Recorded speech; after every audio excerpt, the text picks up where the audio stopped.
एक सर्कल में दिया हुआ है कि टू कार्ड्स है वो आपस में कॉन्ग्रुएंट हैं, तो इसका फिगर ऐसे बनेगा।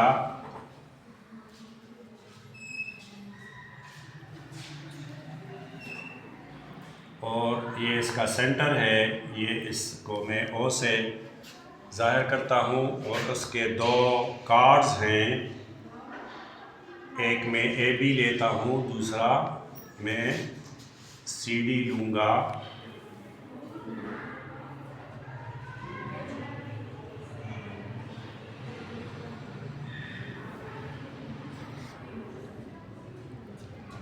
ए बी एंड सी डी ये आपस में कॉन्ग्रुएंट हैं।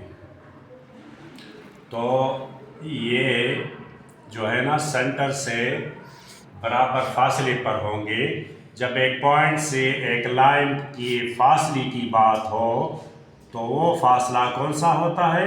वो शॉर्टेस्ट फासला होता है।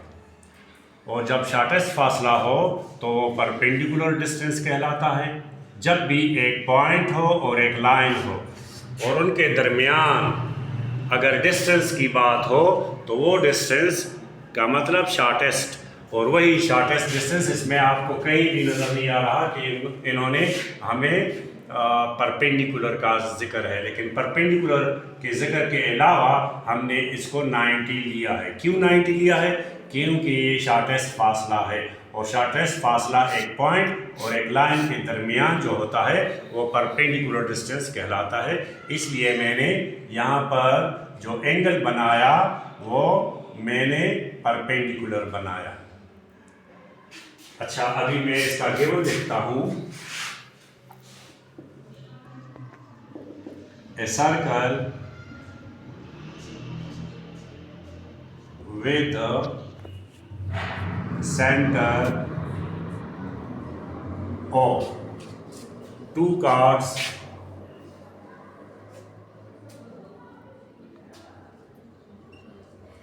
AB and CD. AB is congruent to CD, ये हमें दी हुई है।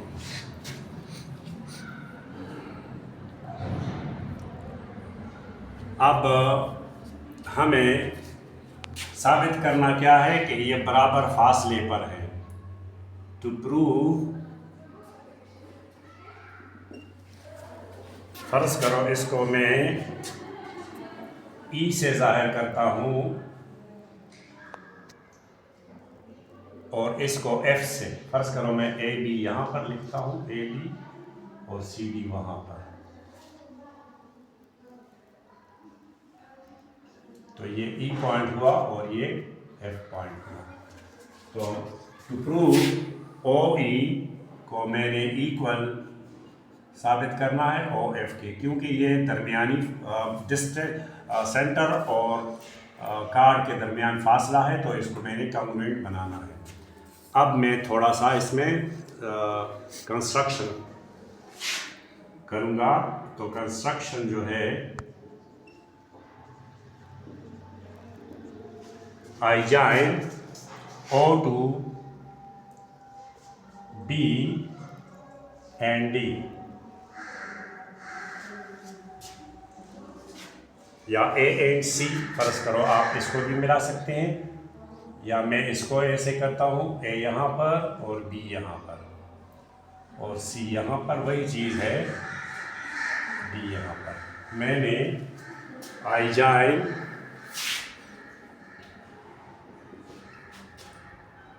O to A and C। तो मेरे पास दो ट्रायंगल नज़र आ गए। प्रूफ में से स्टेटमेंट्स और reasons.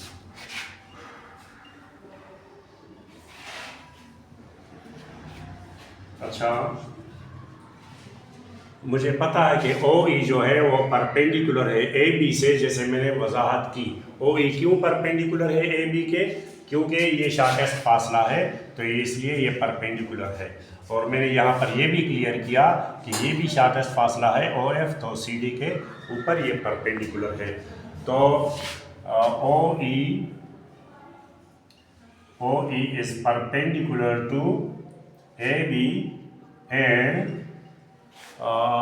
OF is perpendicular to CD। तो जैसे हमने पिछले थ्योरम में ये साबित किया कि अगर एक लाइन परपेंडिकुलर है AB के तो वो उसको बाइसेक्ट करेगा, मतलब ये E इसका मिड पॉइंट है और ये F इसका मिड पॉइंट है, तो AE और EB आपस में बराबर हो गए। अच्छा देखिए अभी, तो AB is equal to AE और CD is equal to CF plus FD। चूंकि AE और EB आपस में बराबर हैं, AB is equal to AE plus AE, ये भी AE के बराबर है। क्यों? क्योंकि ये इसने बाइसेक्ट किए हैं, ये इसके ऊपर परपेंडिकुलर है OE, तो इसने बाइसेक्ट की, मतलब ये दोनों पार्ट्स इसके आपस में इक्वल हैं। तो मैं AB की जगह AE लिख सकता हूँ, तो मतलब 2AE आपका इक्वल हुआ AB के, और AE जो है वो हाफ मैं इसको 2 से डिवाइड करूँगा तो ये भी 2 से डिवाइड हो जाएगा, तो हाफ AB। इसी तरह मैं ये भी साबित कर सकता हूँ कि CD जो है वो भी CF प्लस FD। अब FD की जगह मैं CF लिख सकता हूँ, तो ये भी 2CF हो गया,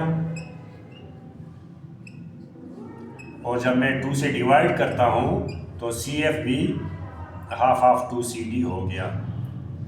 तो यहाँ पर मैं जो ये आपस में आपको दिए गए हैं, AB is congruent to CD, ये आपको दिए गए हैं, तो इसलिए इसका हाफ भी आपस में बराबर हो गया। CF इसका हाफ है और AB इसका हाफ है, सही है, तो इसके हाफ भी आपस में बराबर हो गए, मतलब AE is congruent to CF। क्यों?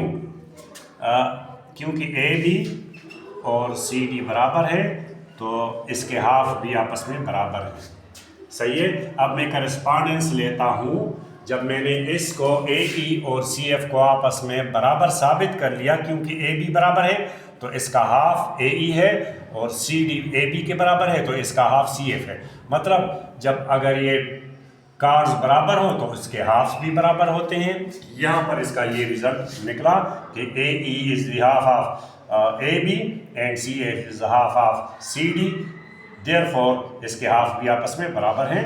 अब मैं करस्पॉन्डेंस लेना चाहता हूँ ट्रायंगल इसका, तो ये एक एंगल बराबर हो गया, और ये रेडियाई ऑफ सेम सर्कल, और ये भी आपस में बराबर, तो ये अब मैं इसका करस्पॉन्डेंस ले सकता हूँ। ट्रायंगल, इसका नाम क्या है? AEO। Triangle AEO is congruent is corresponds to triangle O। अच्छा अब देखें, इसका यहाँ पर एंगल 1 इसके एंगल 2 के बराबर है। क्यों बराबर है? क्योंकि ये राइट एंगल्स है, right angles.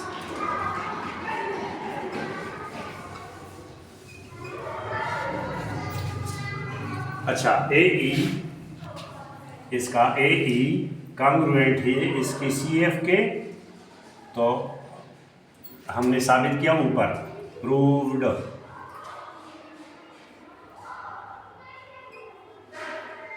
From A CA। अच्छा अभी AO, इसका AO बराबर हुआ इसके सी ओ के, वो क्यों? Radii of same circle. ये फिक्रा बार बार आपको सुनने को मिलेगा, रेडियाई ऑफ सेम सर्कल।